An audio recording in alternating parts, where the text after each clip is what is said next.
আছেন আপনারা সবাই? আলহামদুলিল্লাহ, আলহামদুলিল্লাহিল্লাযী জাআলা আশ-শামসা ওয়াল কমারা বিহুসবান ওয়ান নাজমা ওয়াশ-শাজারা ইয়াসজুদান ওয়া ফাদ্দালা জামানান আলা জামান কামা ফাদ্দালা মাকানান আলা মাকান ওয়া ইনসানান আলা ইনসান ونشهد أن لا إله إلا الله وحده لا شريك له لا ضد له ولا رد له ولا مثل له ونشهد أن سيدنا وسندنا وحبيبنا وحبيب ربنا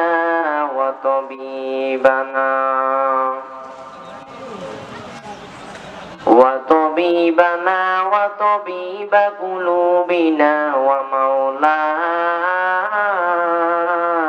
محمد صلى الله تعالى عليه وعلى آله وأصحابه وبارك وسلم تسليما كثيرا وداعيا إلى الله بإذنه وسراجا منيرا أما بعد فأعوذ بالله من الشيطان الرجيم بسم الله الرحمن الرحيم ما يلفظ من قول إلا لديه رقيب عتيد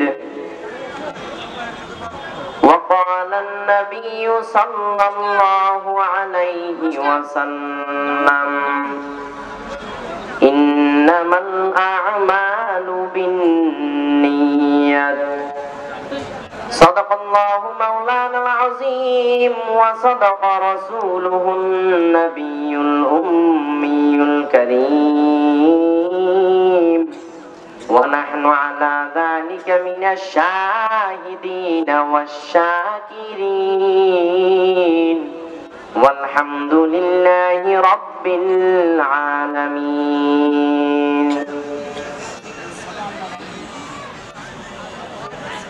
আল জামিয়াতুল আরাবিয়া বাইতুল উলুম রসুলপুর মাদ্রাসা কর্তৃক আয়োজিত আজকের ইসলামী মহাসম্মেলনের প্রথম দিন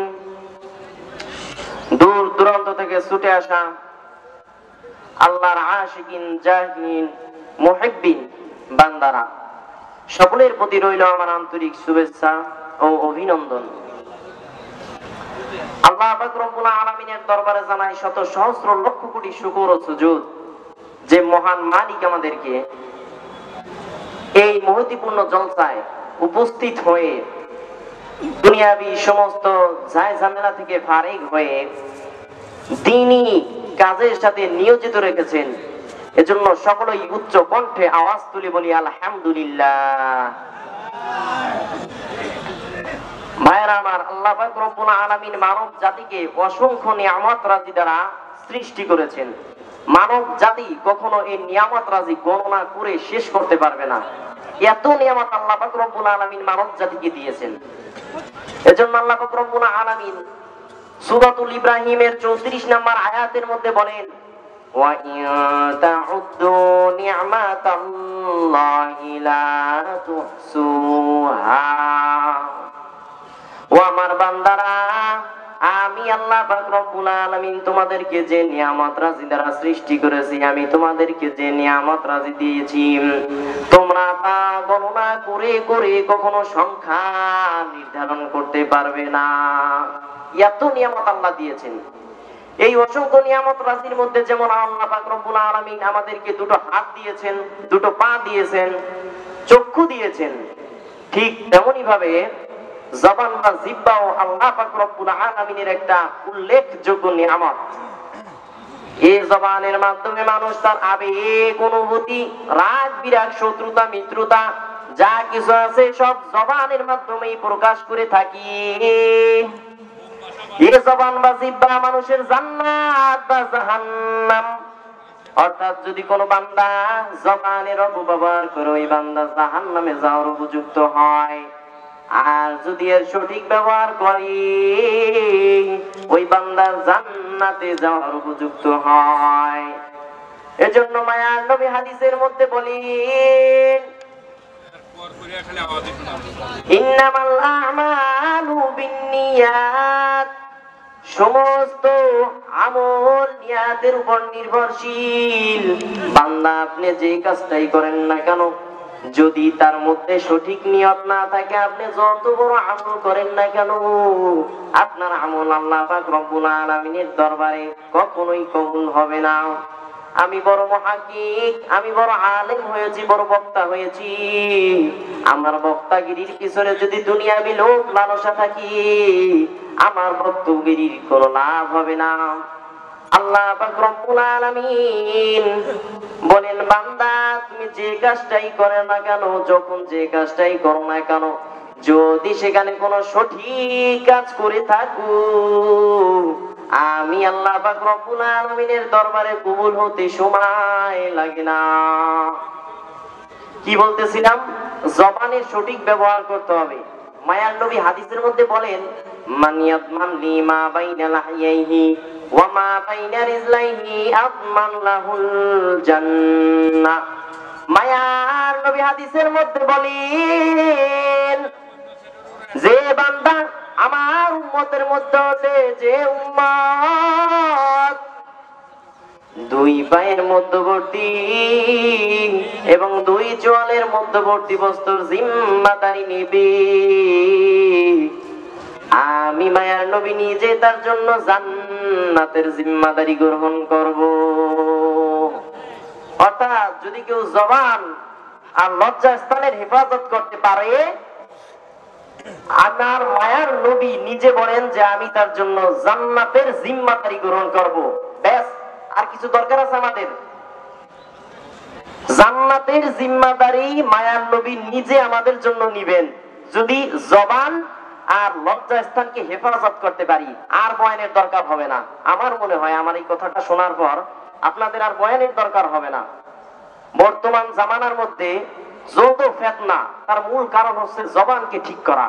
জবানকে ঠিক করতে পারি না বিধায় আমরা ফিতনার মধ্যে ছড়িয়ে পড়তেছি। আমাদের জবানকে অপব্যবহার করা হচ্ছে, এজন্যই আমরা বিভিন্ন ধরনের ফেসাদের মধ্যে লিপ্ত হইতেছি। আজকে আর বয়ানের দরকার হবে না, এতটুকুই শুধু আমল করেন যে জবানটাকে কন্ট্রোল করতে হবে, জবান হেফাজত করতে হবে। জবানের সঠিক ব্যবহার কি? বলে জবানের সঠিক ব্যবহার হলো সব সময় সত্যি কথা বলা, আল্লাহ পাক রব্বুল আলামিনের প্রশংসা করা, মায়ার নবীর জন্ম থেকে মৃত্যু পর্যন্ত যা কিছু ঘটেছে আলোচনা করা, এটাও জবানের সঠিক ব্যবহার। আল্লাহ পাক রব্বুল আলামিনের গুণগান গাওয়া, কুরআনুল কারীমের তেলাওয়াত করা, নামাজ পড়া, রোজা রাখা, যা কিছু আছে ইসলামের দৃষ্টিকোণে যেগুলো মুবাহ বা বৈধ, ওই সবগুলো আদায় করা জবানের সঠিক ব্যবহারের অন্তর্ভুক্ত। জবানের অপব্যবহার কি? বলে মুখ দিয়ে মিথ্যা কথা উচ্চারণ করা, মানুষকে গালিগালাজ করা, এটা হলো জবানের অপব্যবহার। আলেম উলামার বিরুদ্ধে যাইয়া দেশকে দেশের শত্রু বানানো, আলেম উলামাদেরকে আলেম উলামাদের বিরুদ্ধে যাওয়া, এটাও জবানের অপব্যবহারের অন্তর্ভুক্ত। আল্লাহ পাক রব্বুল আলামিন সূরাতুল কাফির 18 নম্বর আয়াতের মধ্যে বলেন, মা ইয়ালফিযু মিন কাওলিন ইল্লা লাদাইহি রাকীবুন আতীদ। ও বান্দা, তুমি যখন যেই কথাটাই উচ্চারণ করো না কেন, তুমি কারো ভালো বলো কারো মন্দ বলো, আল্লাহ পাক রব্বুল আলামিনের প্রশংসা করো, নবীর গুণগান গাও, কুরআনুল কারীমের তেলাওয়াত করো, কাউকে গালিগালাজ করো, একে অপরের মধ্যে ফিতনা ছড়িয়ে দাও, ঝগড়া বাঁধাইয়া দাও, সব কিছু আমি আল্লাহ পাক রব্বুল আলামিন তোমার কথা শ্রবণ করার জন্য সদা সর্বদা প্রহরী প্রস্তুত রেখেছি। তুমি যখন যেই কথা উচ্চারণ করবা, আমি আল্লাহ পাক রব্বুল আলামিন তোমার কথা শ্রবণ করার জন্য ফেরেশতা প্রহরী হিসাবে নিযুক্ত রেখেছি। অতএব একজন মানুষের উচিত, মুসলমান হিসাবে অন্তত উচিত, আমরা যখন যেই কথাটা বলবো আমাদের ভেবে দেখতে হবে যে আমার এই কথাটার দ্বারা আমার গুনাহ হবে নাকি সওয়াব হবে, আমার এই কথাটা কি গীবতের অন্তর্ভুক্ত হয়ে যাচ্ছে নাকি সঠিক ব্যবহার হইতেছে, এগুলো আমাদের ভেবে রাখা উচিত। জবানের যদি সঠিক ব্যবহার না জানি, আমাদের আমলগুলো সব যা কিছু আছে সবকিছু বিনষ্ট হয়ে যাবে। জবানের সঠিক ব্যবহার না থাকার কারণে বর্তমান সমাজের মধ্যে বিভিন্ন ধরনের ফিতনা ছড়াইতেছে। একটা কথা খুব ভালো করে মনে রাখা উচিত, মায়ার নবী হাদিসের মধ্যে বলেন, একটা মানুষ যখন সকালবেলা ঘুম থেকে ওঠে তখন সমস্ত অঙ্গ প্রত্যঙ্গ ওই বান্দার জবানকে দৃষ্টি করিয়া বলতে থাকে, এরে ভাই জবান, তুমি যদি ঠিক থাকো সারা দিনের মধ্যে আমরাও ঠিক থাকবো, তুমি যদি নিজেকে কন্ট্রোল করতে পারো আমরাও নিজেদেরকে কন্ট্রোল করতে পারবো।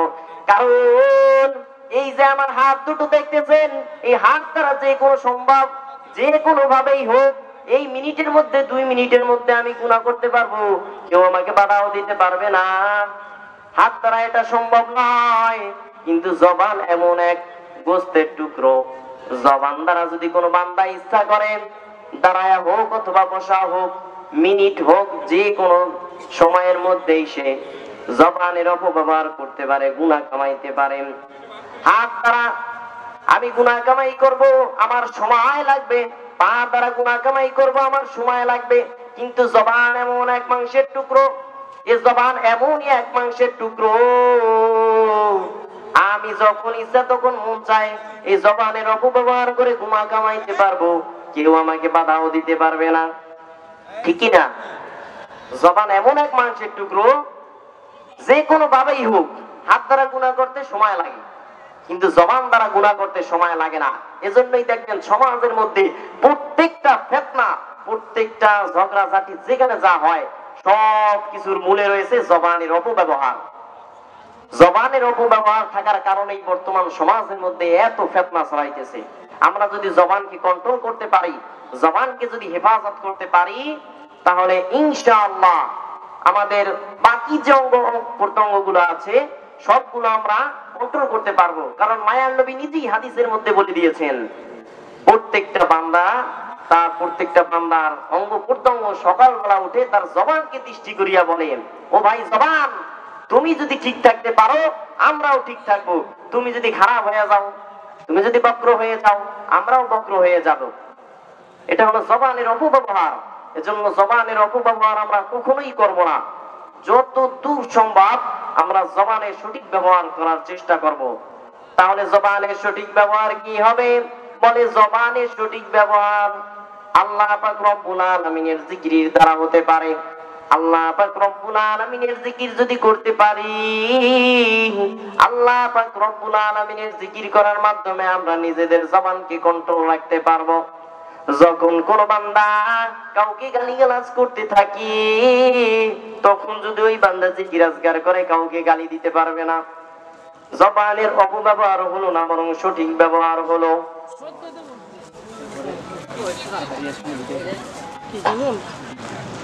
সময় সংক্ষিপ্ত, তো জবানের সঠিক ব্যবহার কি, জবানকে কন্ট্রোল করার পদ্ধতি কি, এটাই আমরা জানতে পারলাম।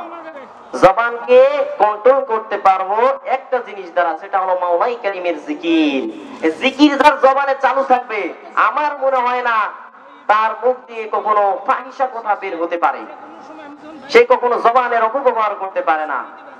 আর জিকির এমনই এক ইবাদত যে জান্নাতীরা পর্যন্ত জান্নাতে যাইয়া এই জিকিরের জন্য আফসোস করতে থাকবে। জান্নাতে যাওয়ার পরে দেখবে যে মানুষ জিকিরের কারণে, দুনিয়াতে যারা জিকির আজকার করেছে তারা এত পরিমাণ ফল পেয়েছে, এত পরিমাণ জাযা পেয়েছে, আল্লাহ তাদেরকে এত প্রতিদান দিয়েছে যে জান্নাতে যাওয়ার পরে মানুষ আফসোস করতে থাকবে, হায় রে আজকে যদি দুনিয়াতে বসে আল্লাহ পাক রব্বুল আলামিনের জিকির করতে পারতাম, তাহলে আজকে জান্নাতে আসার পরেও আমাদের আফসোস করতে হতো না। ভাইরা আমার, বাবাজিরা আমার, রে ভাই, মৃত্যু তো তোমার আমার একদিন হবেই। একটাবার কি ভেবে দেখেছো, যখন ওই পুরীতে চলে যাব আমি, যখন আমার মৃত্যুটা হয়ে যাবে, সাথে সাথেই তো আমার আমল নামা শুরু হয়ে যাবে, আমার আমল নামা দেখানো হবে। ওই আমল নামার মধ্যে যদি তোমার নেক আমল কম হয়ে থাকে, তাহলে কিন্তু তোমার আমার জান্নাতে যাওয়া কষ্টকর হয়ে যাবে। আর বর্তমান জামানার সমস্ত ফিতনার মূল হলো জবানের অপব্যবহার করা। জবানের সঠিক ব্যবহার করতে পারলে, আল্লাহ পাক রব্বুল আলামিনের জিকিরের মাধ্যমে যদি জবানকে ঠিক করতে পারি, আমরা কন্ট্রোল করতে পারি, তাহলেই আমরা জান্নাতে যাওয়ার উপক্রম হব। আল্লাহ পাক রব্বুল আলামিন